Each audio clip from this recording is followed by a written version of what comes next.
Did you break into an off-limits pool at the vacant mansion next to your St. Pete retirement community?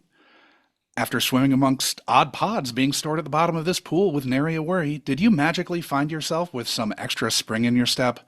Did you and your fellow inconsiderate septuagenarians then use said pool so much that you turned a bunch of nice, glowing aliens in stasis into dead raisin people?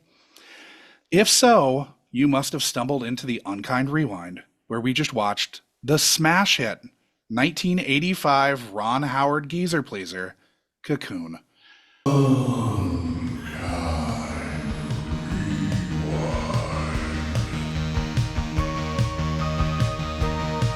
Get to the chopper!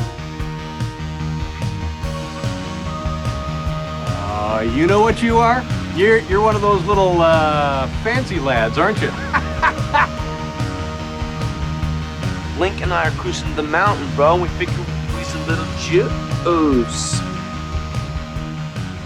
If this is just a geezer pleaser, I must be a geezer because I was delighted. Well, that's great. I like how that would be a genre at your video store. Yeah. Well, it would have been in the 80s. Or is it romance? No, it's in geezer pleasers. Greetings, listeners. I'm Josh Dugan, coming to you from the North Star State, where all the olds are still out of state and possibly on another planet, getting away from the tail end of winter. Beaming in from Hell's Kitchen, I'm joined this week by my co-host, Sean McGrath. You step out on your wife with a lady who works at the grocery store this week, Sean? She was working at a diner, right? It was was it a diner and a grocery store, or was it? I think it was definitely the. But this is who girl. you were stepping out on your wife with. Yes. One of my wives. I was stepping out. I know what did it. It was the Publix park bench. That's what made me think of grocery stores. Yeah, he was doing a little kind of singing in the rain, hot on the town kind of dance, and happened to bypass a I don't know, maybe septuagenarian getting off work. Yeah, she's probably a sexagenarian. Very strange hours for that diner, but yes, good for Hume. If I can call him that. Oh, I was so lost in what you were talking. Yeah, we went to we sorry. And then I was like, hole. That's right. Because what I've learned since watching since watching Cocoon, which I watched the same day we recorded, which was what, Tuesday? Yeah. 4 days ago. Tuesday, yeah. I forgot a lot of this movie. Like I didn't even remember. Yeah, trust me, we're gonna get into that. Yeah, like my breakdown was. I thought I remembered pretty much all of it. Sure. I don't know how much, but wow, I forgot so much of this movie. That's why we do this. That is our special guest talking, Peter Johansen. He's revisiting this film for the first time in quite some time, coming to us from L.A. Los Angeles. That's Los Angeles. Yeah, not Louisiana. Why don't you tell the audience who didn't tune into last week's pre-interview a little bit about yourself, Peter? Oh, I'm what did I say last week? It was a lot. I know. I think I started off with the thing I did. Well, I'm the star of the Peter Johansen blog, which was last recorded when I was about maybe before that. But yeah, that's you. You're the same one. Yes, I am. Oh. You can still find it at peterjohansen.blogspot.com. And I wouldn't watch any of the more recent ones. Go back to the beginning. Just watch the first ones. Yeah. Watch the first. Pure. There's because I did at the end, it got into me just talking about that. I didn't know what to talk about anymore. And so don't do that. Don't do a deeper dive when you go peterjohansen.blogspot.com. You'll see me when I still had hope and joie de vivre. Sure. And I was young. I had a beard. I had a big black beard with a little white stripe in it. Now I'm just gray. Yeah. And I don't have a beard. But anyways, there's that. You could get a big gray beard, maybe. It looks bad. I keep flirting with it, but it's like I don't shave ever. I just trim, but it doesn't. I haven't gotten to I'll see pictures of those sexy gray-haired men, and I'm just like, I can't do it. I think my skin is too smooth. There's also that transition that you have to get through with a beard where you just have to bite down on the mouthpiece and know that it's going to look terrible for a while.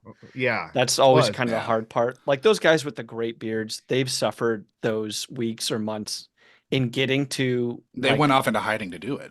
I had one of those beards when I was back in my early 30s. I suffered through that, and I had a good full black beard, and like to the point where it became like, I remember it became like a its own object. Like it wasn't like just whiskers. It was like, this is a beard, and like it kind of hurt when you pushed it, you know.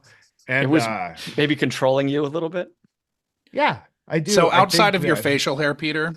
Yeah. Yeah. Oh, okay. Why don't you tell us about yourself? I have also I'm a former fine artist that made a pivot to advertising for about 5 months. I worked for 3 years to get a master's degree in advertising, and then did it for 5 months, and I was fired and never looked back. I used to do a ton of improv and stand-up, and then then I just became a carpenter, which I've kind of always done. And then there was a pandemic. I don't know if you guys remember that. Yeah. But then and then I got cancer. So most recently I got my prostate taken out and went through radiation, and now my PSA went from 49, which is really high. Bad, to most recently it is 0.02. So it's kind of undetectable, but it should even go further than that, guys. So don't worry. Okay. But I still can't work. So if you want to give up to my GoFundMe, your socials will be posted in the show notes. Yeah, my socials will be posted because I can still really use the help. Yes. Because it's been like a year that you've not been able to work because of... I have not worked because you have a very physical job normally. Yeah, well, I do I'm not the kind of carpenter who has helpers. I'm the kind of carpenter who does every single thing by myself, and I can't lift stuff. And this is the fun part of the show, I know, guys.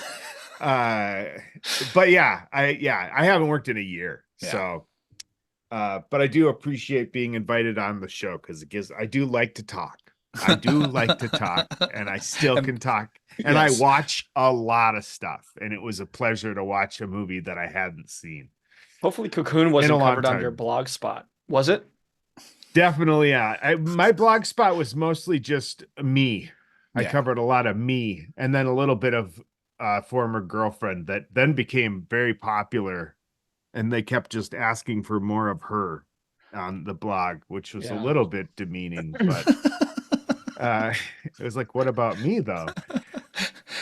So in the pre-interview last week, I said I hadn't seen this since I figure about 1989. Sean, had you seen Cocoon before? I've seen it before. Yeah. And I would say, it'd been 30 years probably. I mean, maybe, it felt like one of those movies that were kind of a staple in VHS collections. Sure. It was like people got it like in the mail, like you got. I feel like they gave it away at McDonald's. Yeah, it was just part of like when you got the keys to a home, whether you were renting or buying in the 80s. It came with Cocoon. Sure. Yes. It was definitely at the cottage. Oh, absolutely. Yeah. Like at the cabin on the lake. Oh, that it was there. If I had to, if basically the cover of the box robbed a bank and the police came to me for a sketch, they would pick that copy of Cocoon up in about 15 minutes. Yeah. That image of the ocean with the light emanating from the sky, that it's burned on my mind. And I'm not even the biggest Cocoon head like Peter. And Peter, it had been about the same amount of time. Phrase. We're going to use Cocoon heads. Okay. It had probably been, I mean, I'm fairly confident I can say that I never saw it post 1989. Yeah. I mean, I don't feel like I ever saw it in the 90s. It was not something I saw it a bunch, and then I didn't see it anymore. So, now, obviously, we talked a little bit in the pre-interview about you renovating a mansion in Bend. Did seeing this Boca Ciega Bayside estate get your mind racing about what you'd do on a solo reno job there? Is that what the place was called? The next door. That's the bay that it was on. Yeah, Boca Oh, Ciega. okay. No, because they didn't really show much of the property. I guess did they show? They mostly showed the pool room and then like the foyer, didn't they? Yeah, well, and there's the room upstairs where Wilford Brimley comes to talk to Dennehy. Right. Yeah. Gotta let him. Can we just do it? Just let us. My buddy's got cancer. Did you feel like the pool would have helped you with your cancer? Boy, I guess, but at this point it wouldn't. No, yeah, I guess the life force was drained out of it by all those olds. Yeah, I wonder. Yeah. It does make me wonder what would happen now. I mean, that's a good question. But man, those old people, the jealous old people, are bastards. Dicks. Not the good six. No, not the ones that had permission. I call them the original six. The way that the others ran to the pool made me feel like they didn't need the pool at all. Yeah. They kicked down a fucking iron fence. Yeah. They broke an iron fence. One guy takes a header and just and keeps going. They were motoring, and this is pre-Cocoon juice. Oh, yeah. By the way, I just want to say I completely forgot that this was a Ron Howard movie. Oh yeah. Like this is kind of maybe his first big film, right? No, this is right after Splash. Oh, right. So it goes, he did some TV movies that I won't bother with, but the first movie that he directed that had a theatrical release was back in 1977. He directed Grand Theft Auto, but he got that basically because he agreed to be in a different Roger Corman movie, so Corman let him direct this. Oh, really? Yeah. And then 5 years after that, after some TV movies, he did Night Shift, and then he did Splash. And then this. Yeah. So Splash was 83, this is 85. I kind of forgot about it too during the watching of it until I saw Clint. Oh, I remembered when it said a Ron Howard movie or whatever, directed by Ron Howard. That kind of tipped me off. But when you saw Clint, did you also notice who the sheriff was? The sheriff is Ron Howard's dad. Okay. Wait, what do you mean by sheriff? The guy that shows up at the end? Yeah, like he kind of has a long, narrow face, and wasn't that the sheriff? Like, Josh, do you remember? There's a guy who works with the orderlies and then gets the Coast Guard. Yeah. I'm pretty sure that was like the sheriff or the cops, whatever. It was a cop or a detective or something. But the main one that's Ron Howard's dad. Okay, interesting. I also saw an interview with Ron Howard. Yeah, he's a St. Petersburg director. He is a long-faced detective. He's a long-faced motherfucker. Rance Howard. What's weird about him is I actually remember him from Seinfeld. He had a very, very, very small part. I think maybe one episode in God, what the hell was he? I'll look him up right here. Okay. Is that what I'm remembering him from?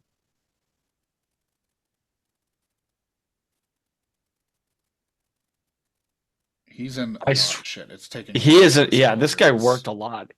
He's in The Burbs, Inner Space. I don't think he's in. Let me just control F it.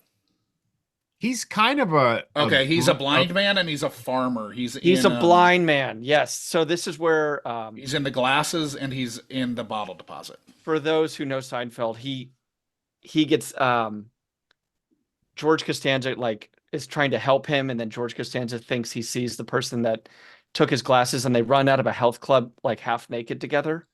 Okay. I think I remember that one. Yeah. They're both kind of standing in the street, half dressed. And he's playing a blind guy with a walking cane holding onto Costanza's arm. See, I can picture that. Yeah. I can picture that. I did not know he was Ron Howard's father, but he's a Bruce Dern type. Yeah. That's who he is. So he was a Nepo daddy. Yes. There's a lot of Nepo happening. They might be the original Well, was Nepo Ron? family. Rance had to have been established before Ron was, right? I'm sure he was. I don't know. I mean, like I would guess. I think they're a longtime Hollywood family. Yeah, they are. They're but I mean, Hollywood I know he's royalty. born in Oklahoma. Yeah. Ron Howard is. We need to show some respect. Just a second. I gotta pause things. Tip your hat to Rance and Ron and Clint and Bryce Dallas. A lot of westerns. Okay, a lot of westerns this guy did. We're giving Rance Howard really the spotlight that he.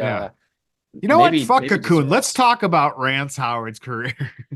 Nobody else in podcast has the balls to talk about Rance Howard. I don't know why nobody's talking about this. It's right there. I don't know why we're not talking about this. We need to change. So it looks like Rance Howard started back in his first credits in '56. So that's got to be before Ron, right? I would say that's before Ron's directing career. Sure, certainly before his directing career. It wouldn't surprise me if Rance knew somebody over in Mayberry, though, who recommended his young son. Right. Oh, absolutely. Yeah. Yeah, for sure. I wonder if Rance was ever on. He had to have been on an episode of Andy Griffith, right? Yeah, he's in 4. He's ranging from 62 to 64. Get my son's beak wet. Okay, so this is not a Rance Howard podcast, though. So I'm going to all of our chagrin. Yeah, I know. Yeah. Now, after talking about how you had not seen this since the 80s, you talked a bit about Cocoon being at the center of a larger fascination with old people. I was thinking this morning about, like, Cocoon is kind of like the filmic centerpiece of this mid-'80s fascination with old people. You know, like there's Golden Girls and there's Cocoon and Cocoon 2. And then there was that movie with Burt Lancaster and Kirk Douglas where they played old bank robbers or train robbers. What is that? And then they couldn't get it together, so they decided to have one last heist. And I mean, it's like, not Tough Guys, right? Yeah, that was what it was. I think maybe that's a movie they did earlier, but I know that they got together on Tough Guys. That sounds right, to be honest. There was also that one part of the Twilight Zone, the movie, that was the old people that would turn young at night and then go back to being old. Yeah, and that there was just so much old. It was really a thing. So. I still stand by that. Yeah, no, I agree. And what do you think it was about Cocoon, now that you rewatched it for the first time in like 35 years, that made it that lightning in a bottle for geriatric forward fare at the cinema? Wilford Brimley. Okay, 100% Wilford. I think it's geez, you know, what is it? It's interesting, right? Because there's nothing really. I mean, I guess the idea of being able to kind of get, oh God, is it like superpowers? You know, is it, you know, but the superpower is just feeling better, not feeling, you know, arthritis and cancer. They were doing a lot of their own stunts. It seemed, yeah. And also the Don Amici, that's not who I remembered breakdancing. In my mind, I remembered Jessica Tandy. Yeah. And I remembered it being on a boardwalk. And maybe that happens. I think that's in a different movie. It might be, but it could be in Cocoon 2. Sure, yeah. We'll talk about that at the end. Yeah. But yeah, and it wasn't nearly as impressive it wasn't nearly as lame looking as I thought it looked in my mind. Sure, because it's in an oddly lit nightclub. Right, yeah. I remembered it being in the daylight and stuff, but there's definitely something where some granny is breakdancing. Yeah. In the 90s, and I just can't remember what it is. What's in the 80s, in the rather, in the 80s. We were talking about the same routine. Oh, go on. We were talking about how this came up in advertising. Mm-hmm. I mean, part of the Pepsi generation also with this aging generation. What did we call them last time? It's not. I was wrong about that. So, Greatest Generation was born from 1901 to 1927, and then the Lost. A lot of them. They're after the Lost Generation, obviously. You know, Hemingway, Fitzgerald, all them. And then in 28, basically the Depression is the line of demarcation, but born between 28 and 45 is the Silent Generation. Okay, so they weren't silent. They were. No, they would. Well, some of them were. The I suppose silent this is when we generation- should talk about Wilford Brimley's agent. Let's get Wilford out of the way. Yes, he's just the elephant in the room right now. he is. First and of all, we need to he talk looks about it. very He's the trim. He's the diabetes in the room. He's the diabetes, but this has to be pre-diabetes because he looks fairly trim. Like he doesn't have that rotund. He's kind of chubby, but he looks barrel chested. He moves probably well. because he's 49. Yes, no, was he 49? I thought he was 51. No, he's 50. He's 50 shooting. when the movie was released. He's 49 in this. Okay, can I tell you how old I am? I know. I can't wait for I'm this. 49. Now, could you imagine playing opposite of, and this is rough, I'm just going by their birth year versus the year that the shot in 84. So, Don Amici, who's 76. Jack Gilford, who's 76. Jessica Tandy, who's 75. Hume Cronin, who's 73. Herta Ware, the wife of the Jack Gilford character who dies, 67. Jack Gilford is Bernie? Yeah, Bernie. Yes. Okay. And then Maureen Stapleton and Gwen Verdon are 59 apiece. And that's the waitress and no, Gwen Verdon's the dancer who gets with Don Amici. She's the dancer. Oh yeah, that's what I mean. That's what I mean. Yeah, and Maureen Stapleton is playing Brimley's wife, but is 10 years older than him. So here's a funny fact. Brimley is closer in age to Gutenberg than he is to Don Amici. How old is Gutenberg? He's 2 years older. He's only 2 years older than fucking Brian Dennehy. Yeah. Wow. Gutenberg's like 27 in this. Yeah. Dennehy and Gutenberg. Dennehy got a DUI when he and Gutenberg were out drinking on the shoot. Really? Yes. Yeah, that needed. And then to he happen. thanked the cop. He thanked the cop and thanked him for doing his job. Sincerely, what a not, guy. not sarcastically. That's really not like Brian Dennehy. Speaking of barrel chested, this guy missed an opportunity to play Kingpin. Like he is imposing. Yeah. Always has been. Oh he has my God. he has such an interesting look because he has such angular features for such a like big round man. Yeah. Like he's very chiseled. He's kind of like a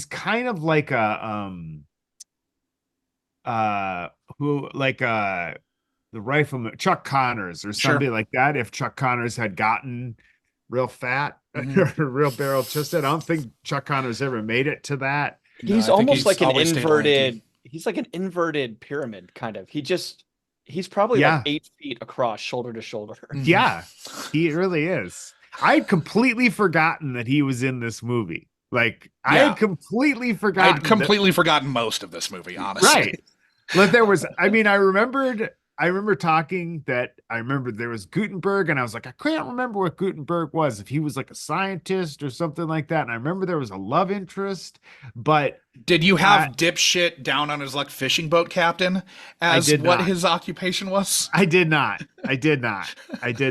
Who was kicked off of the dock for not being able to pay his dock fees, getting ripped off by fishermen that rented his boat for the day. But since he didn't get them the guaranteed fish, which is such bullshit. Like, come on, man, it's fishing.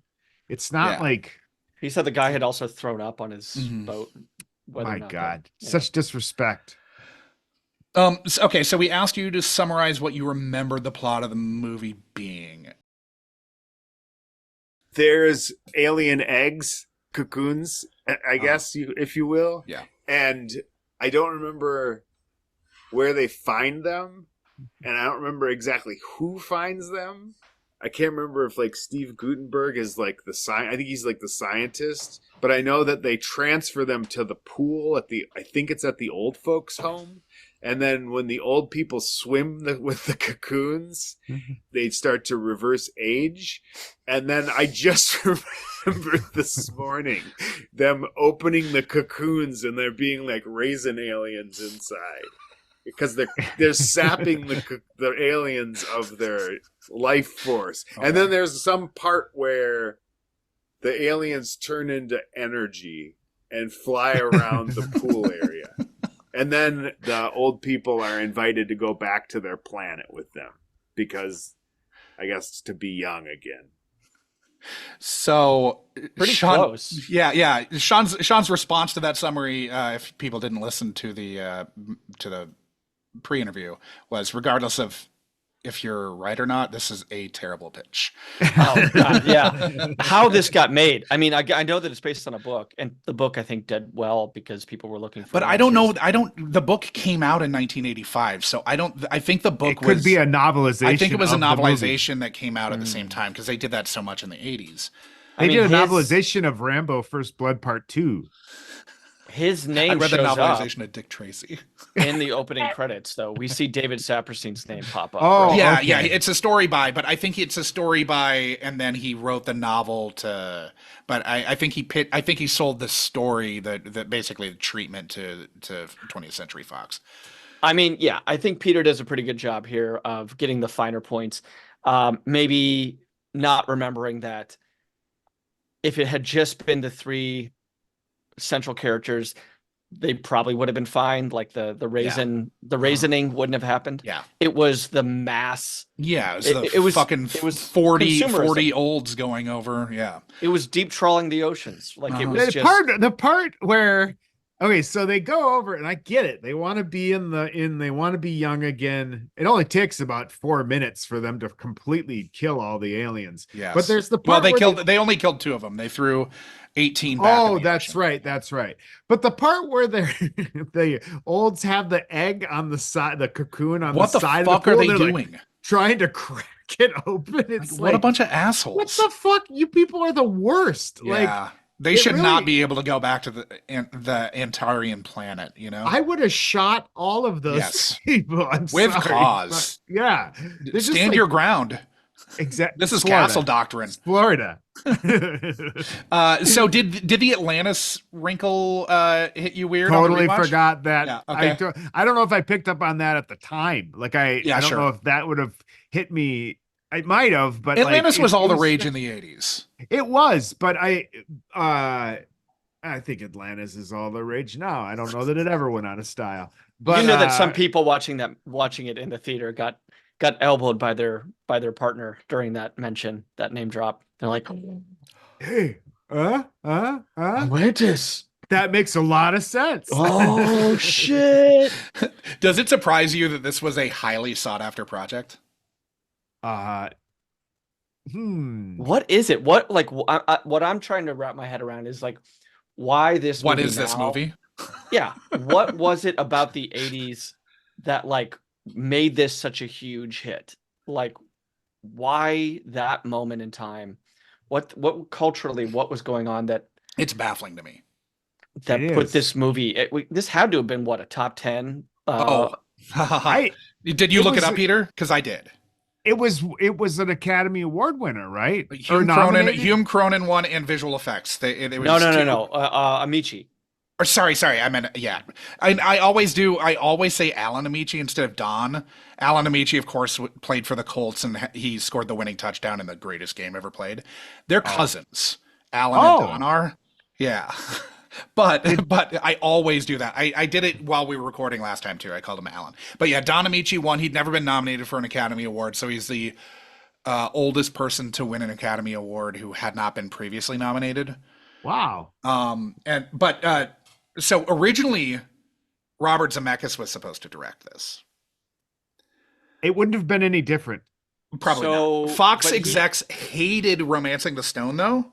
Oh. And so that, along with he had 2 previous failures, I Want to Hold Your Hand and Used Cars before that. Fox canned him from this, and Ron Howard got it. So then he went and did Back to the Future instead. Too bad, yeah. Thank God. Back to the Future was the top-grossing movie of 1985. In the 1985 calendar year, this was number 5. Because there was a lot of good movies that came out that year, right? This did $76 million to Back to the Future's $211 million. There was one movie ended up, I think it was Out of Africa, ended up jumping over because of, Oscar shit. Ended up leapfrogging Cocoon. So of 85 releases, Cocoon is the 6th highest grossing movie. Gremlins came out in 85. I think Gremlins was Pee-wee came out in 85. Goonies came out in 85. Goonies did. Josh, did you get the budget on this? No. Okay, so gross 76. I imagine that this probably was a $10 million movie. Maybe a little bit less, but I would say given what they were dealing with. It was pretty effects heavy though, like practical and I bet the outer space shot in the beginning cost a lot of money. All the UFOs. Right, budget was 17 and a half. Okay, I was off, but probably the hair dye for Wilford Brimley was a lot of that. Yeah, it's weird. They basically just dyed his hair and it did a little like liver spotting. That's all they did. He looks as old as all of these old fucks. The balding helps, the size helps, the hat, the glasses, all that stuff contributes to us thinking that Wilford Brimley was a lot older than he was. But when you watch The Natural, which is like 3 years before this, he still looks old. Like that's what I'm thinking. Is like I can't picture a time in my life he was born 45 years old. Yeah, he ever looked, because once he really was old, he was just a little rounder and a little bigger, but he looked exactly like this. Like, yeah, he got bigger by the firm. Certainly. Yeah. But, about certainly 10 years after this. In this movie, certainly somebody that you wouldn't want to mess with, at a bar. I mean, him doing those stunts and dives off the springboard. Yeah. Like I've done that move where you just fall on the springboard and let the the butt flop. The butt flop. It's no joke for, even 50. If I did that right now, well, good thing he was only 49. Yeah, good thing he was only 49. That would have snapped Jessica Tandy. I tried to do a front flip like 2 years ago, and I was like, this is easy. I used to do it all the time, and I just like biffed so Did you hard. over-rotate or pull out too soon? I just did a back flop. Yeah. Yeah, and it was like a bad back flop. Yeah, you over-rotated. Yeah. Knocked his beard right off. Yeah. No, it was... Yeah, no, I was impressed with some of their moves. I really was. When they all three dove in right next to each other off the side, the lifeguard in me was like, these motherfuckers are going to get a spinal. They're all diving into this pool that is not deep enough for them to be diving in like they are. You don't do that. You don't do that if you were born like after 1960. No. But like back then, it just was one of those things. They were very well because everyone who couldn't pull it off already died. They died the first time that they dove in and fucking got a spinal injury in a pool back in 1940 or whatever. A lot of time in the pool with these boys. Survival of the fittest divers, I guess. I gotta say, I don't know what the scene was that Don Amici yanked out an Academy Award for this. It's when he's giving away money on the street, I think. Yeah, but the guy was fit as hell at 76. Yeah, very spry. Those shorts. Those red, like mid-thigh. Who is pulling that off at 76 other than Don Amici? I mean, yes, his cousin is a former pro football. Like, there's got to be a genetic thing with them. I wouldn't be surprised if Don Amici played college ball. I don't know if he did. Now, Hume Cronin actually, when he's punching the orderlies. He used to be a Golden Gloves boxer. All right, I knew that too. And he knocked out one of the orderlies because he's blind in one eye, and his depth perception shit. And he accidentally knocked out one of the orderlies. Yeah. Oh, by the way, that entire facility was run by 2 orderlies. Yeah. Nonsense. They had no budget for a doctor or a nurse at that facility. Yeah. It was a weird place because it was and with those 2 orderlies, like you think the place would be in complete disrepair. It actually looked okay. Yeah. And those 2 guys didn't give a shit about their job. Yeah. No. Well, and then they kind of did. It was weird. They only once all of them were gone. Yeah, because they knew that their job was going away. Now you thought that's true.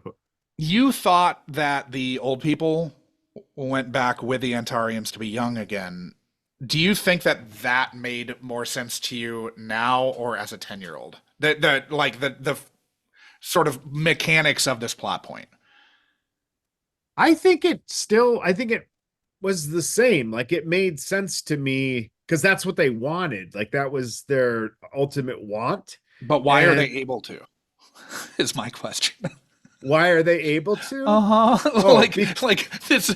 Oh, okay. They go to this planet and then they're immortal, I guess. Is this like Highlander? Right. This is Highlander rules, but like reversed. I guess. I mean, that's a good question. Like, what happens to them when they get there? Do they turn into energy beings as well? Because now I can't remember. Because we would know when they come back, right? You'd think. Can't remember if they lose their mortality when they come, or they lose their immortality when they come back. I know that. Oh, do they stay? Because I read well, I think some of them leave, some of them stay. Oh, okay. I think I'm kind of vaguely remembering. Now, did you remember Peter, let's that cover when this. Let's cover this when you come back and we do the Yeah. Okay. I can't wait to do Cocoon the Return. I will do it. I'm planning on doing it. So after trying to remember details about the Goot's love interest, which was Tawny Welch, which is Raquel Welch's daughter. She looked great. She's amazing looking. She's beautiful.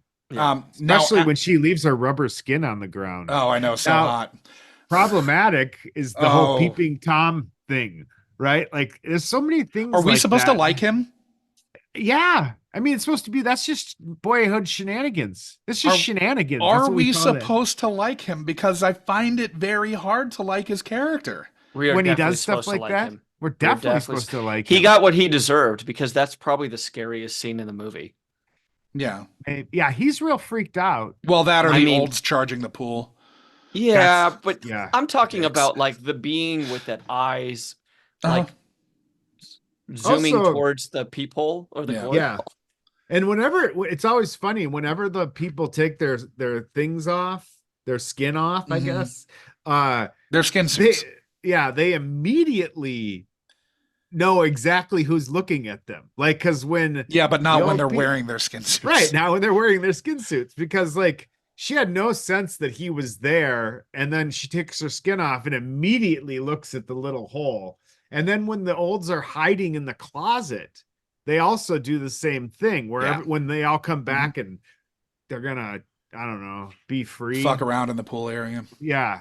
And then they immediately look over to Wilford Brimley and his gang of olds. The skin looked a lot better when it was on the beings of light as opposed to being like slapped on the ground. In a bin. Yeah. Quite wetly. Oh, right. When they threw it in, then they threw it in the bin that you would keep like pool toys in, you know, like flop. Like there was a noticeable smacking noise. It was, if you really thought about, I mean, I guess there's the part where hers isn't fitting quite right, and Brian Denny, he kind of like adjusts the ear part. That's kind of gross.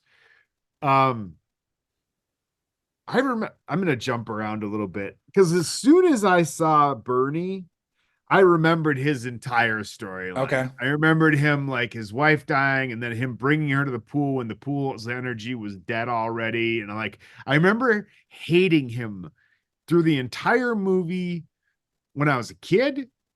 And I remember, and I still was really annoyed with him the whole time, just being like the way he treated his wife. Like she clearly, I mean, like, who gives a fuck? He, and he's like, no, we're not going over there because we're doing fine. We're doing fine. And he's just a party pooper. We talk a little bit sometimes about things that we would fix. I think that was a big missed opportunity for them not to smuggle Rose. Are you reading the main event, Sean? Against Bernie's. Are you reading our doc? I'm not. But how cool would that have been? Yeah. Don't get into more fixes yet, though. Okay. It would have been really cool to drag her without him knowing. Yeah. And watch the kind of dementia fade away. Okay, so I'm going to throw to the next clip where you're talking about your friend ruining the breakdancing scene when you were talking the other day.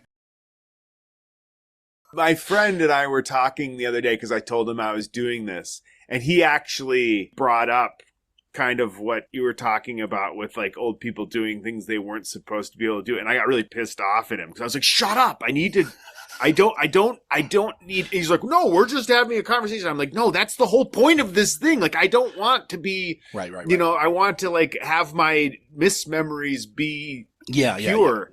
But he was reminding me of there being breakdancing with Jessica Tandy, I believe. When he said it, I was like, yep, I remember that part. I totally remember that part. Some urban types, and then she jumps on a piece of cardboard. And it wouldn't be a movie from 1985 if someone wasn't breakdancing. Yeah, and very clearly like a wig person, like, oh, that's just a really cheap gray wig on somebody who can breakdance. How do you feel like your memory held up with that scene specifically? I was off. I mean, oddly enough, it was basically the exact same breakdancing routine.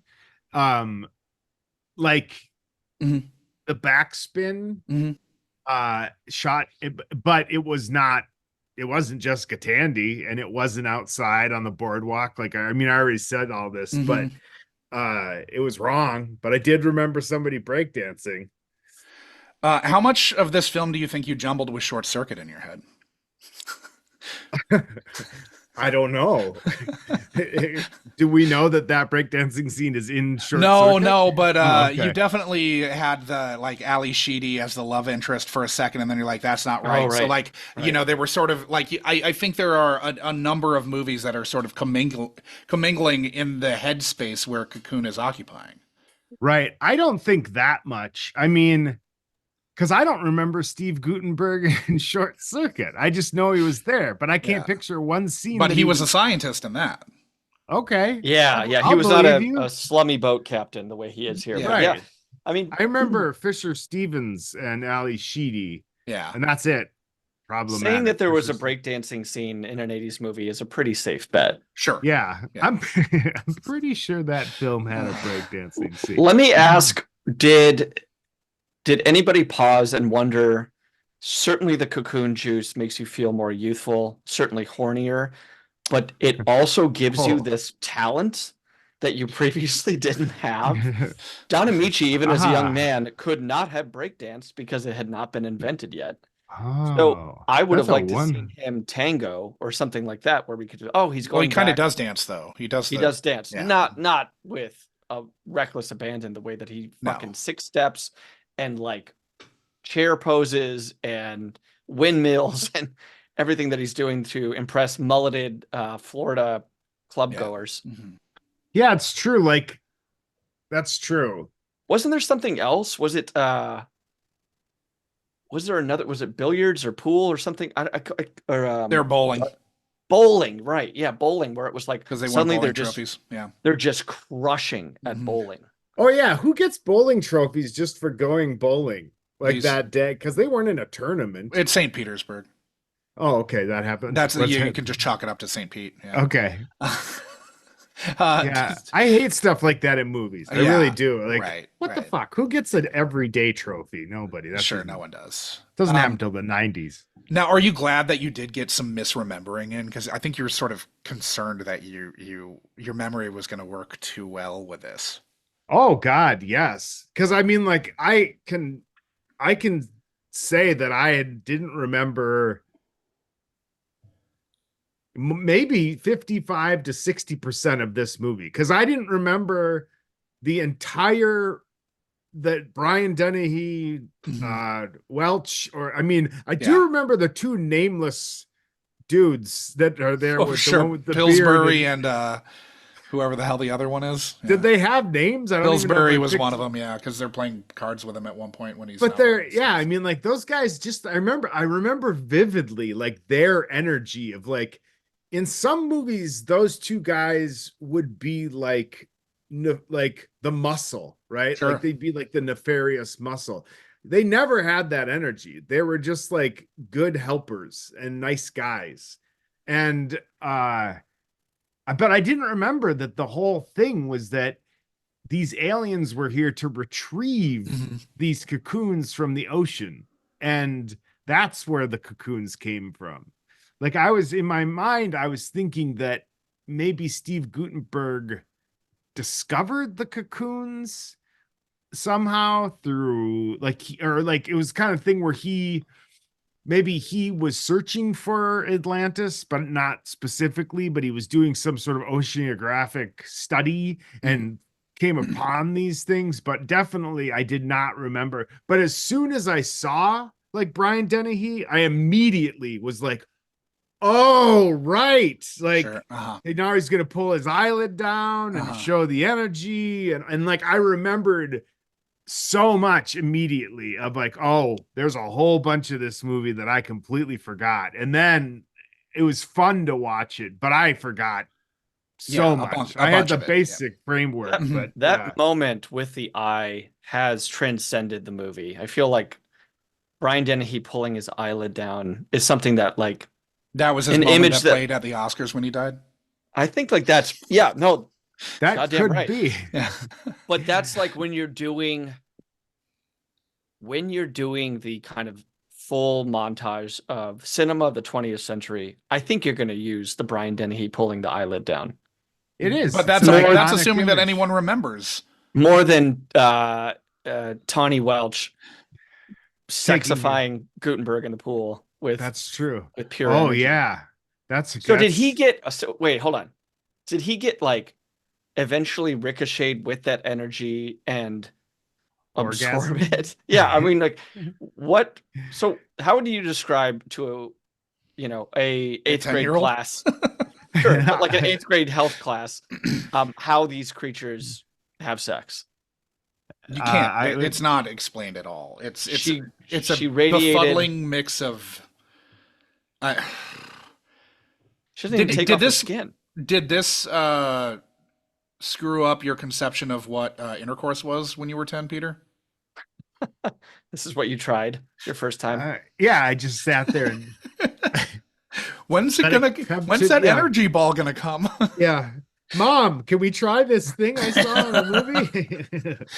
I didn't quite understand the rules of it. It didn't seem sexy, but it seemed like they felt good. But I was wondering, I was wondering when the old started talking about their boners. That's what I was that's seriously just what I was gonna ask you was, what with those moments, do you wish that you had seen this with your grandparents?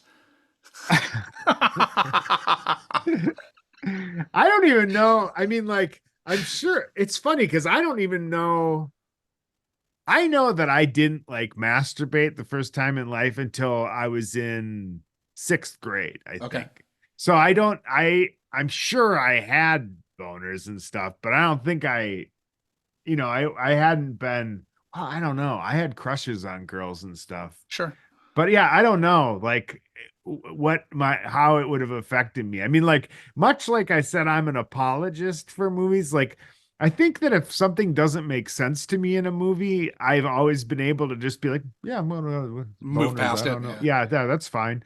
Because I'm more interested. I do remember being really I can be really fixated on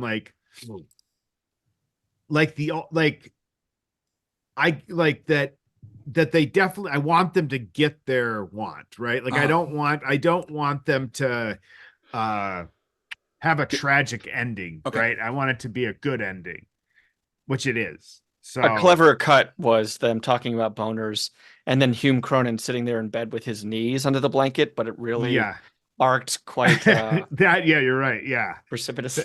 And then Jessica Tandy rolls in with her burqa. Yeah, exactly. I was just gonna say, from like chin to ankle. Yeah, felt made of like felt or wool, needing some of that 8:30 p.m. lovin'.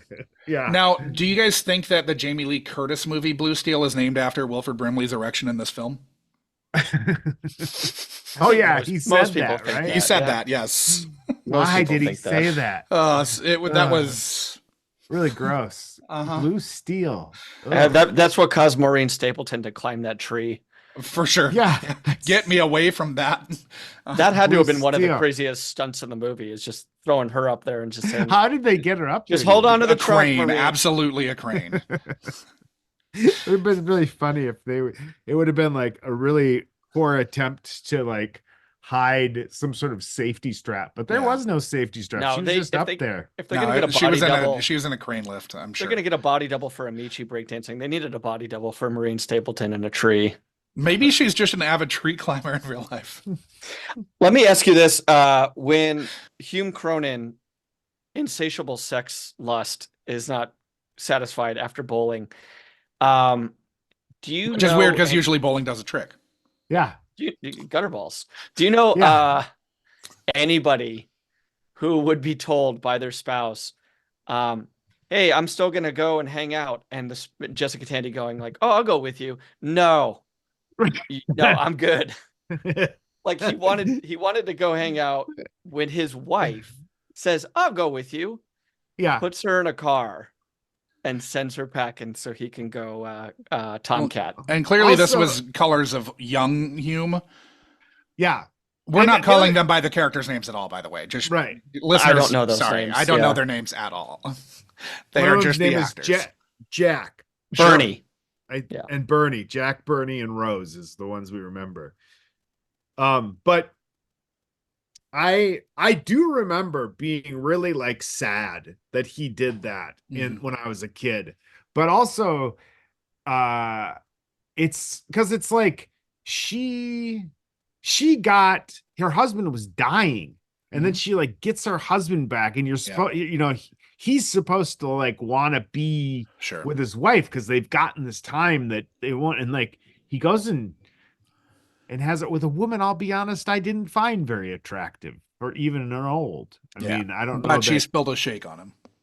Oh, that's cute. You're right. He had a wandering eye way before that, though, right? No, absolutely. I mean, he was clearly a dog earlier in their marriage. Yeah. And the only reason he wasn't was because he had gotten probably sick and old, and he probably didn't have any blue steel anymore. It would have been, maybe better if it had been a slightly younger age than, say, his peer.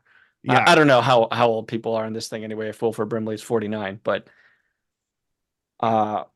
definitely kind of an interesting subplot, I guess, with like insatiable Hume Cronin. The least sexual man ever. Like, have you seen young Hume Cronin and things? You're like, this guy is the weirdest. Like, he has such a small torso. Yeah. I think if Hume Cronin and Jessica Tandy aren't married, you actually just make Don Amici and Tandy the couple. Sure. And have Amici be the horn dog. She has nothing to do in this movie. Oh, I know. For Jessica her to Tandy? Yeah. From this to winning an Academy Award 4 years later is a shock based on her performance in this. Yeah. She does nothing here. Yeah. She barely has any lines. No, she has nothing to do. Like I don't think I think it's fair to say it's not a reflection on Tandy. It's a reflection on the script having nothing for any of the female characters to do. It's true. Right. Because it really, Tawny Welch would never be interested in this Gutenberg character either. No. Like, he's a complete fucking idiot. The mom disappears. Like, she's so does a grandkid. So does a grandkid for a huge chunk of the movie. And that grandkid disappeared kind of in real life because he had quite the run in the mid 80s. Barrett Oliver. Did you look him up now? No, I just knew that he hadn't done anything. I haven't seen what he looks like, but he's like he looks like a steampunk anarchist with dreadlocks and a full beard and glasses. That's awesome. He must be has been running away from his childhood. Like, you're Daryl for his whole life. Guess what? I'm sure he's still accepting his residual checks. Oh, sure. So you thought, when I asked you, you thought that your analog in the film when you watched it as a kid was the grandson. And largely because of his relationship with his grandparents. But did this feel like, did he feel like your analog this time watching it? No, I didn't feel that same connection to him at all. I just felt like, well, maybe a little bit, but not. Yeah, maybe I did. I don't know. He's so not the thing. I mean, I guess he just loves his grandpa, and that's the one thing that I do. I mean, I guess I could relate to that. Was it weird for you that the 10-year-old version of yourself would have been drawn to a film where your analog disappears for like an hour?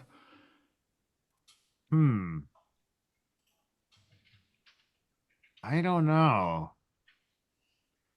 No, I mean, like I probably could have just projected myself into any of those old men. Like whoever the leader was, Sure. I probably projected myself into Wilford Brimley, to be perfectly honest. Did you do it this time? Did you feel like Jack was your stand-in, or did you feel like Gutenberg was? Gutenberg. Okay. I was Gutenberg. That's interesting.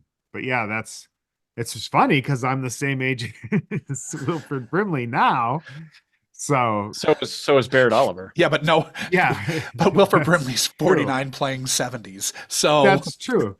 I'm gonna just look up Barrett Oliver and see if I can even show you from here, because he is like 49 right now. He's exactly our age. Now while For you're my doing age. that, I asked what young Peter. Can you see this? What the fuck? Yeah, that's insane. Weird. So I mean, that's a tough life. Who knows? So I asked you what you thought young Peter was like when he was watching Cocoon.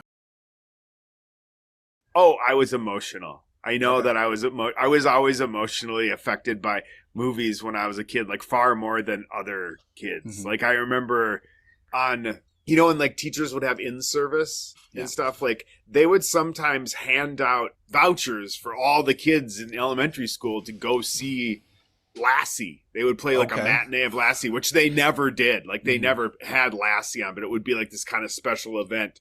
And I remember being like probably in 3rd or 4th grade and going with my friends' older brothers who were in high school and like crying. And they were just like, "What the fuck, Peter?" Like just beating me up. And then everyone was much harder than I was. But I do remember being I probably cried. I'm sure I cried at it. Yeah. I still do. I cried. You have a soft spot, you would say, though, for Cocoon. Like, do I hold a soft spot for it? I'll tell you this. When I watch it, there's a 85% chance I'll shed a tear. Oh, yeah. Sure. I'll tell you that, yeah. Maybe better than 85%. But so, yeah.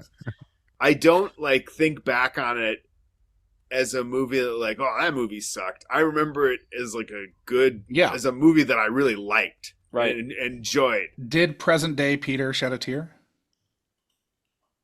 I think I did. I honestly can't remember, but I think I did. I'm pretty sure. Yeah, you know what? I'm positive I did. Do you know what moment it was?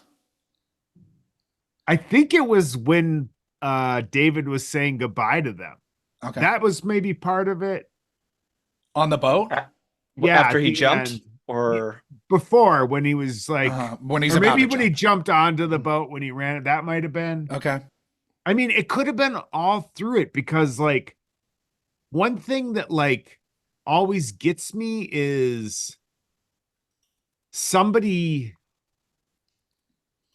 getting or becoming who they want to be. Like, I don't know how to explain it. Sure, like, sure. No, I get you know that. what I mean? Mhm. Like whenever it's like they find some sort of like truth for themselves, Right. and an answer or a solution or help. Like that's, I think, what gets me is like, there's an existential feeling of dread. Like, Sure. I don't know why. And like this movie has that sense of there being kind of an answer to life, right? Like, and these people know the answer more than earthlings do. So, I mean, I think that would probably get me. So, yeah, I definitely cried. Okay. I cried. Sure. I cried. That's fine. Do you think 2024 Peter enjoyed Cocoon as much as 1985 Peter did? I think so. Okay. I really liked it. I was watching it. My question is why is this movie so hard to find? Oh, I can tell you. Why? So we sort of talked about how how Cocoon disappeared from public consciousness by 89 or so. The public appetite for this film so thoroughly evaporated that when there was a DVD release of it, it sold so poorly at Walmart that 20th Century Fox basically stopped selling it anywhere. So you can't find it anymore. They haven't released it on Blu-ray. They haven't bothered with digital because why bother with it? They don't feel like there was an appetite for it. So why bother getting the digital rights or the because you have to redo the music rights every time. Right. So they don't. That's why so many things died. Not that there's a ton of music in this, but there's no appetite for it. Now I had guessed that Field of Dreams killed it, and Sean and I both thought that the Field of Dreams in Dyersville didn't open for longer, but it actually opened like the next year to the public. So we did talk about that, and I just wanted to correct that. So it was the family that owns the farm had a little like tourism hutch there. Right. Yeah. Do you feel that the marketplace is ready for a reintroduction of Cocoon now? No. You think it's sitting right where it should in the dustbin of history? Only viewable on it would be really hard illegally. I think it'd be difficult to re-release this or to bring it back into the public consciousness with how kind of cynical people are today. This is not a movie that's cynical in any way or fashion. I mean, it lets the awful old people go off to be immortal. Yeah, and it speaks to like that's true. Kind of this reality of heaven, which I think a lot of people who were on the way out probably found comforting. To be like, well, maybe there's this other thing that's a bit more concrete, and we can go and have light orb sex and be young forever. And like, this was kind of a new agey, or like an early new age movie. New age, I think, probably got hitted zenith in the late 80s, 90s, but a lot of the kind of themes in this movie, dancing around religion, but not being specifically religious. Yeah, that's true. Were to come up a lot more. They go off in an arc to outer space. You're not wrong. I could just hear Ron Howard on a boat down in the Keys or whatever, yelling at all these old people, "Keep looking up." keep looking up, because that they're gonna get your fucking neck. Like, I'm in my 40s, and like after a while I'll be like, all right, I get it, but like, how many hours? The visual effects were pretty good. I can't believe it won an Oscar though. Oh, I can. I think the glowing alien stuff is pretty bad. I wonder what it was up against. At the time, man, I bet that looked so cool. I mean, I don't remember, because to me, when I saw it now, it clearly is a person in a leotard with some sort of puffy stuff filling around their head, and with then some sort of light effect and after put in or something like that. It was probably competing against Superman 4. There were two other nominees. Yeah. There was Young Sherlock Holmes. Oh, that's a good one though. That one and Return to Oz. Yeah, neither of which. Yeah, you're not going to compete with that Cocoon zeitgeist. Young Sherlock Holmes I remember that being a really big deal. A lot of the visual effects they did in that, because it had like the stained glass people that come out and sword fight, and it had all these crazy things that had never happened before. I'm kind of surprised that this won against Young Sherlock Holmes. Young Sherlock Holmes is a much better movie than so much darker. Is it darker? I mean, somebody gets their throat slit in the first scene. I have I've never seen it, I don't think. Oh, you should definitely watch it. It will come up. I'm sure it will come up. Yeah, it's another one of these. I've seen that movie more recently than Cocoon. Oh, did you figure out what the trance-like state whilst watching films was? No. Okay. I've been trying to figure that out for about 15 years. Okay. Right on. Okay, so I'm going to throw to the next clip here without introduction, because it doesn't need one. What do you think about Cocoon appealed to young Peter? Wow, you're going to make me cry right now. I mean, I guess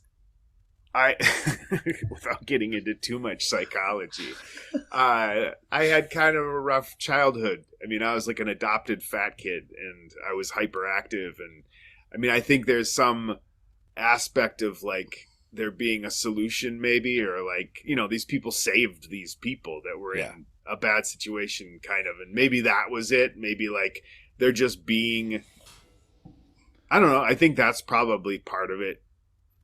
Something there. I mean, I think that might be it. I don't know. I'll find out. Yeah. Sure.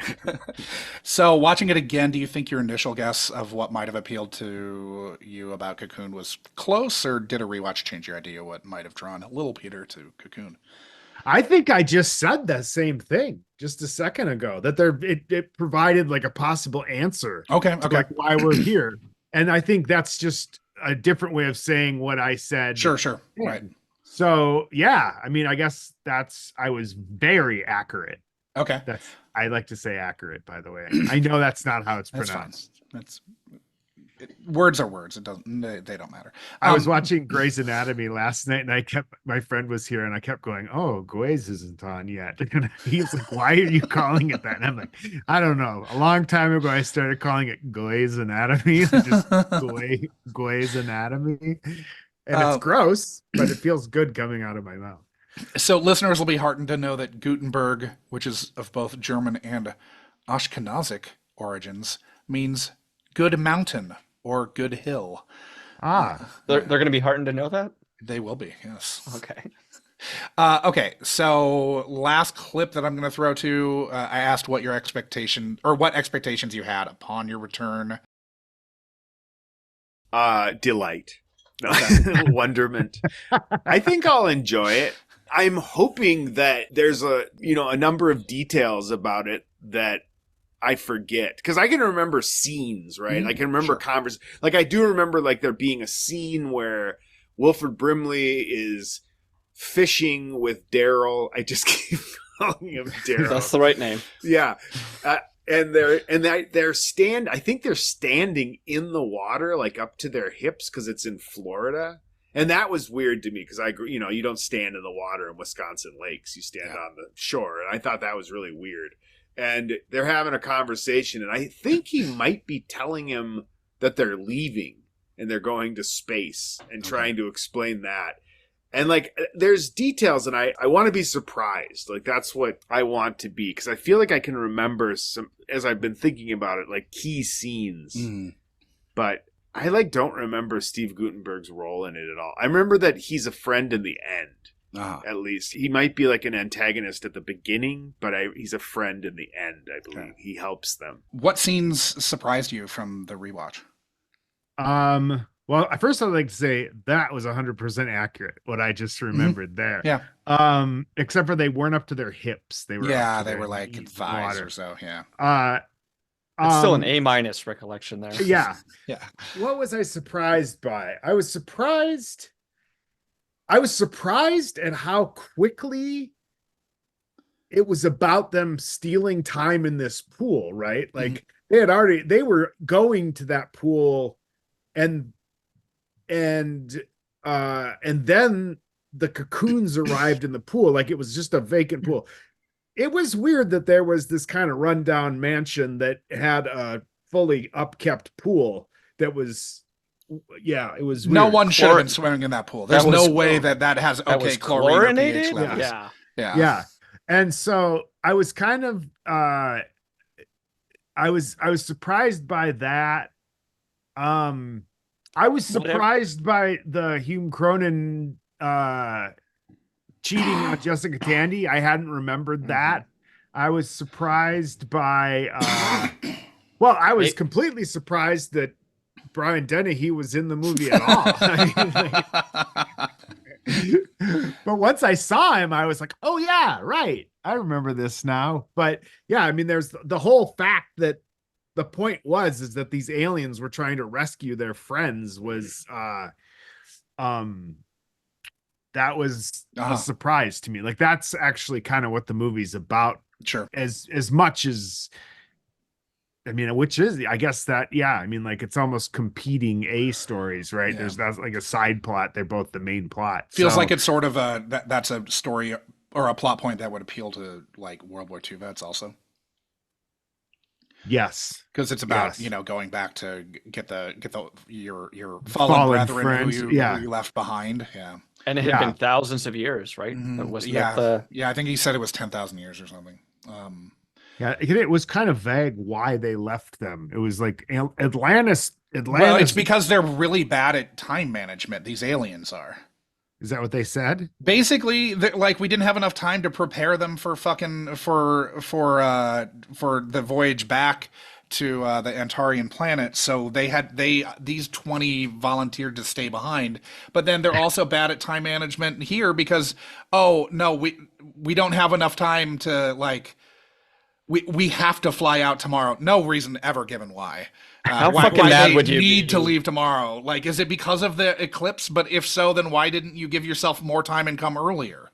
How fucking mad would you be if you're the volunteer and you're like, hey, look, I'll take one for the team. And the next thing you know, you're all raisined out and Brian Dennehy is cradling you in his arms. 10,000 years later. As you're fucking dying. Yeah. Wow, you really did me like that? You really did me like that.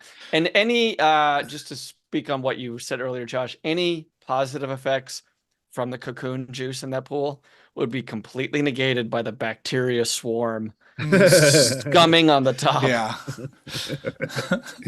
Yeah, like it must. They're all getting ringworm. Staph. Staph for days. And you know they all have sores because they're old and their skin's like paper. Yeah. Now, were you delighted or filled with wonder? Oh yeah, I was. I mean, I was definitely sucked right in. I was never like, oh, this movie's cheesy. Yeah. I was like fully in it. And since it was on Sling, I had to watch it with commercials. Sure. Which is so super and I fun. was just fine with it because I was so into the movie. I really was. It wasn't a chore in any way to watch. And I actually stopped taking notes because I just wanted to watch the movie. Moving, we're kind of touching on the pre-interview stuff. I might get a phone call. Yeah, no, that's second. fine. I'm sorry. Yeah. So for picking up the scraps, is there anything we've missed that anyone wants to talk about? Antarians reminds me of Eternia, which is where He-Man lives. Okay. But He-Man didn't exist, I don't think, yet. Well, He-Man was a toy first, right? It was, and I think it was. And then the cartoon was created to sell the toys in the US. Yeah. Go watch the making of He-Man sometime. It's actually a pretty fascinating story. It's really stupid, but fascinating. I would say that if I'm leaving to go to a distant planet and you guys know about this, A, don't rat me out to your fucking mom. Yeah. And B, don't lead the authorities who were not going to find me. Yeah. Who were going the opposite direction directly to me. Yeah, the boat chase was real request. tense. I'm sharing this with you guys in confidence that I want to go to another planet with a bunch of light being aliens. Let me go. And then after that, once I'm gone, go on the news. I don't care. Spill the beans. Give me 2 fucking days, David. Yeah. Okay. You fucking narc. So I don't really have anything to add for scraps. So major gripes. What was your biggest gripe of the film? Starting with Peter. What was my biggest gripe of film? It's like no notes. No gripes. 10 out of 10, no notes.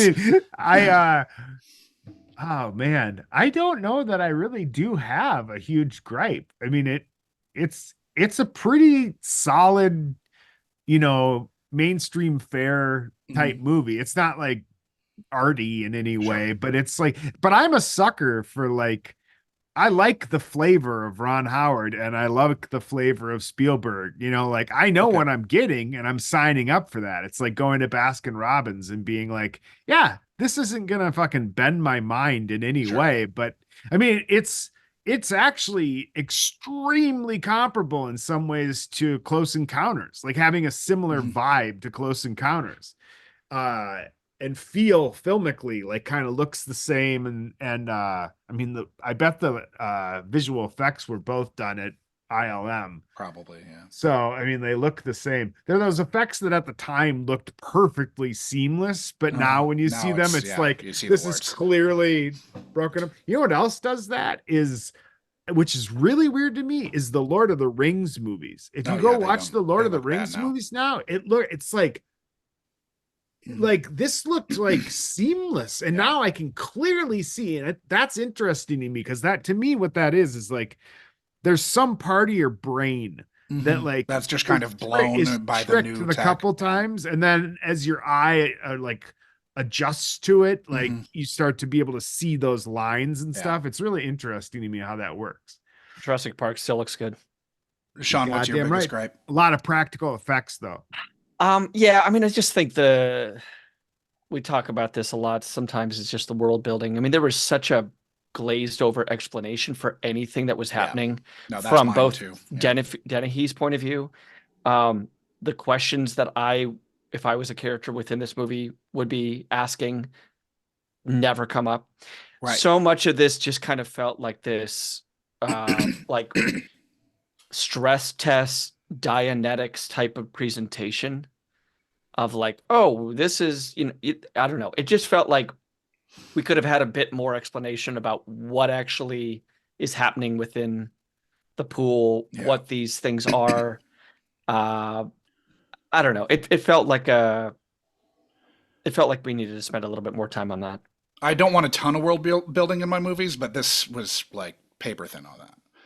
I would agree with and that. we don't really get how much, like, why is Brian Dennehy so good at lying, right? Yeah. Like, he's able to smooth things over with that cop in the blink of an eye, who who once they have kind of exposed and they tell the authorities, oh, aliens, whatever, like these alien species somehow have deception and subterfuge nailed so much better. And credit Brian Dennehy for just being a damn good actor who can fill up a doorway. But well, that's the answer, though, is giant rich white guy. But these are not. Yeah, good point. Yeah, that's some commentary they didn't even really realize that they were doing. Yeah. So how would we fix this for a modern audience? I'd be surprised if this is released if this is released wide. I think for a modern audience, this is a TV Hallmark movie. This is something that like is going to be everybody knows going in that this is going to be an emotional, uplifting story. Yeah. Very schmaltzy. I mean, there's no real cynicism. And I mean, like, some of the most negative characters in this movie are just a couple of shitty orderlies. And Hume Cronin's like never ending wood. Yeah. Those are the edgy parts. Like, that's kind of edgy, and then the rapey part of Gutenberg, that's 80s stuff. Like that it's like kids swearing in movies, right? Like kids saying shit. But that's in movies. awesome. Like, right. Yeah. In the 80s, the Peeping Tom stuff's not so awesome. She would eventually pose for Playboy, so all Gutenberg had to do was wait 10 years. Sure. Is that true? Yes, that's true. Do you have a fix for this for the modern audience? What issue number? Yeah, what issue? I don't really want. I just the nerve of Steve Gutenberg to try to catch a glimpse of Tawny. Yeah, Welch. Tawny Welch. Excuse me. What was the publication date on that? Yeah, that's legal. Do you have a fix for a modern audience, Peter? Or 10 out of 10 no notes? I'm so not critical, because that's the thing, is like I hate in Gutenberg sees her, he starts freaking out, and he's like freaking out, and like, to me it was just like, shut up. Just shut the fuck up. Like, they're clearly not trying to kill you. So listen to what they have to say. Yeah. And so, like, we spent more time watching him freak out than getting the explanation that I think you guys are talking about, which that's when he did give a little bit of an explanation and a little bit why they're there and stuff. But yeah, I mean, like, I guess a lot of the stuff, like, I'm good at, my mind is good at filling in those blanks in a way that's acceptable to me. Like, okay, so these people are eternal energy beings. They must radiate some sort of, immortal energy into the pool, and that's what's making the people young. And like, Yeah, that's good. I'm good with that. I can buy that. But I'm trying to think of like Bernie being this kind of like Bernie sucks. milk toast, like antagonistish, not really antagonist. The real problem is there's not a real antagonist in this film. Oh yeah, it's Rance Howard. No, I mean there's like no, there's not. I mean, so there's no like real conflict. I mean there's interpersonal conflict between certain characters, but that's kind of it. Yeah. Well, and the one point of contention, or the one point where there should be conflict, it's like smoothed over so fast that then you're just like, okay, like there isn't a lot of narrative tension here. Right.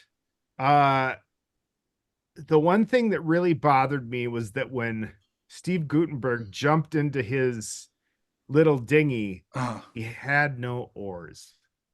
Well, he had no way to chased. Didn't even look like he took the money with him when he jumped. He did take the money. I was sure of that. I wanted to make, because those are the things that like I'll really get hung up on. Like, I'll think about that like for 5 years. Why didn't he take the money? I mean, the Coast Guard's probably still going to be looking for the oars. Yeah, that's why. Yeah, no, it really bothered me that he was in a boat with no paddles. Yeah, I watched the new Roadhouse last night, by the way. Yeah, I watched it over the weekend. I liked it. It's okay. Yeah, Conor McGregor? Terrible. Holy shit. Terrible. So like bad. what the did anybody tell this guy how to act? No, but what were, I mean, that shouldn't have been a surprise. Yeah, no.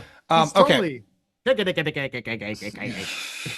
So saving graces. What was your favorite moment or element of the film? Guessed first, Peter.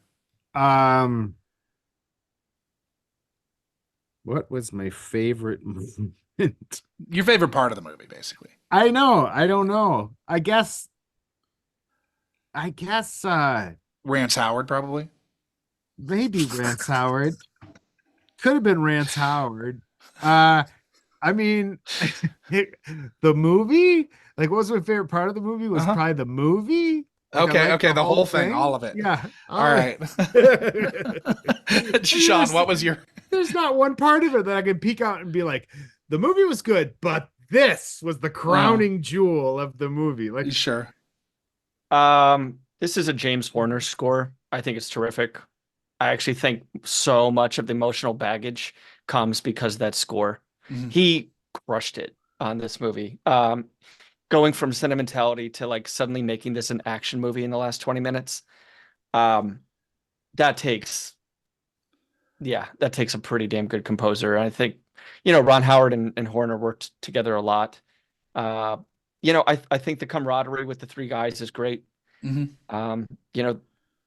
Granted, as maybe a caveat of that, they don't give the women much to do. I think Rose is probably the most interesting character given her dementia.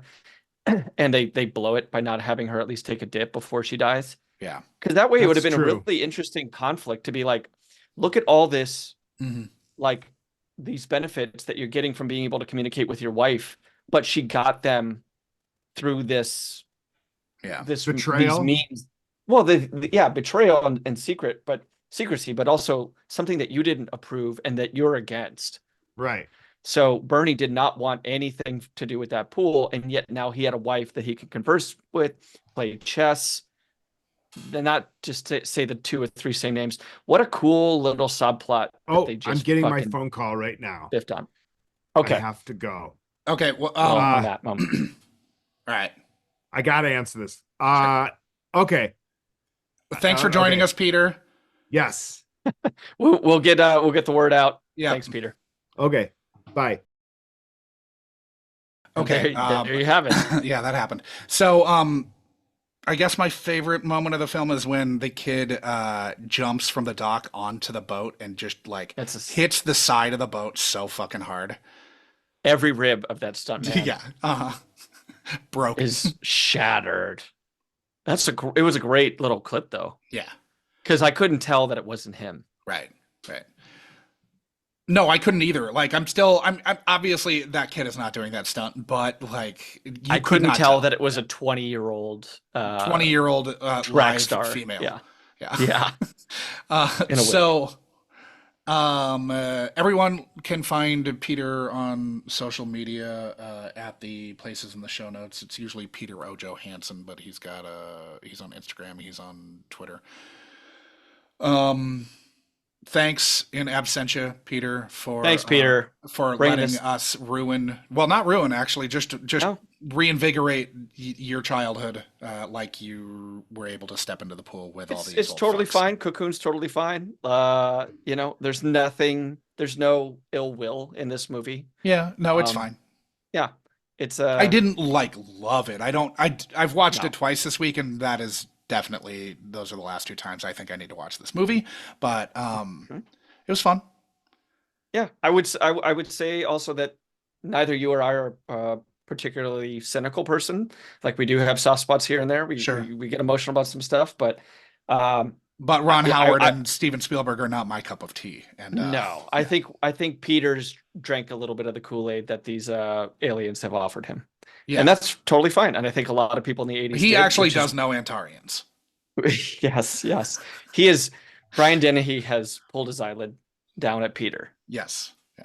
And we can assume that Peter's had some light orb pool sex. Yeah, and that he swam around underwater by the boat at the dock with dolphins, I guess. I don't understand what that scene was about at all. We did not talk about the dolphin training on this movie, but props to whoever did that. Yeah. Also, there was a lot of talk about how horny the dolphins were, or at least it was mentioned once, which is way too many times. I think they are a horny species. They are. Yeah. Yeah. But we don't want to hear about it.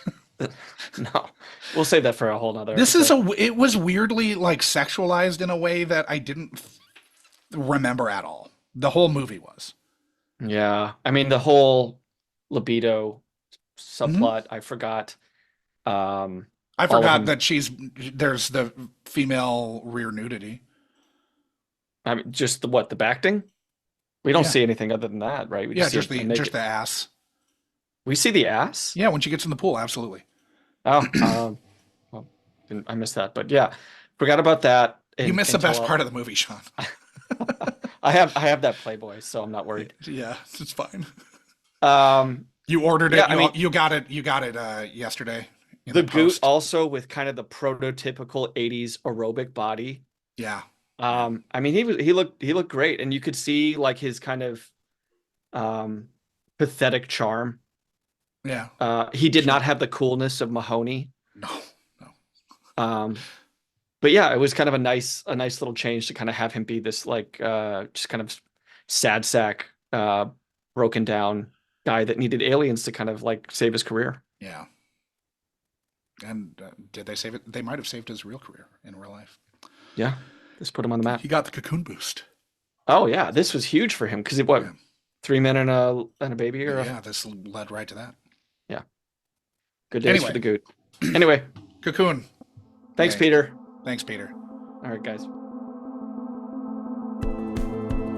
You've just listened to another installment of the Unkind Rewind podcast, mining and potentially ruining your childhood for content, one film at a time. Unkind Rewind is a Munchcast production and can be ingested wherever you listen to podcasts and on the Unkind Rewind YouTube channel. Music for this and every other episode of Unkind Rewind was composed by Divorcio Suave. Rate and review Unkind Rewind on Apple Podcasts, Spotify, Good Pods, Yelp, IMDb, Consumer Reports, Google Reviews, and TripAdvisor. Links to all of our social media accounts are in our show notes, but you'll find us as @UnkindRewindPod on nearly every social media platform that makes sense. If you had a question, concern, complaint, or positive feedback, you can email the podcast at unkindrewindpod@gmail.com, or you can join the lively Munchcast Discord to discuss this or any other episode of the Unkind Rewind with like-minded people. This dialogue with the pod may just make it into the next week's ep, so chat away. The Unkind Rewind Patreon will be coming soon, so start squirreling that pocket change away. Thank you for listening to another Unkind Rewind.